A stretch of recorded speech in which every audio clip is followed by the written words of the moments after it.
புத்தாண்டை வரவேற்று விடுதலை சிறுத்தைகள் கட்சி சார்பில் நடைபெற்ற நலத்திட்ட உதவிகள் வழங்கும் நிகழ்ச்சியில் 1000த்திற்கும் மேற்பட்டோர் பயனடைந்தனர்.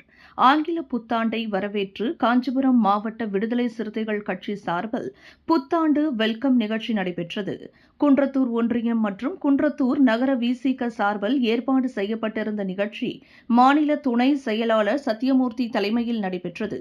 இதில் சிறப்பு அழைப்பாளராக மாவட்ட செயலாளர் மேனகா தேவி, கோமகன், மாவட்ட பொருளாளர் புரட்சிதாசன், மாநில நிர்வாகி வனசெழியன் உள்ளிட்டோர் கலந்து கொண்டு பொதுமக்களுக்கு புத்தாண்டு பரிசு உள்ளிட்ட நலத்திட்ட உதவிகளை 1000 பேருக்கு வழங்கினர். முன்னதாக குன்றத்தூர் பேருந்து நிலையம் அருகே இருக்கக்கூடிய அண்ணல் அம்பேத்கரின் சிலைக்கு மாலை அணிவித்து வீரவணக்கம் செலுத்தி நிகழ்ச்சியை துவக்கினர். இதில் தொகுதி செயலாளர் பத்ரி கென்னடி, எபி வேந்தன், ஜாகீர் உசைன், இப்ராஹிம், ஜெயபால், சாலமோன், கணபதி ஆகியோர் முன்னிலை வகித்து நிகழ்ச்சியை ஒருங்கிணைத்தனர்.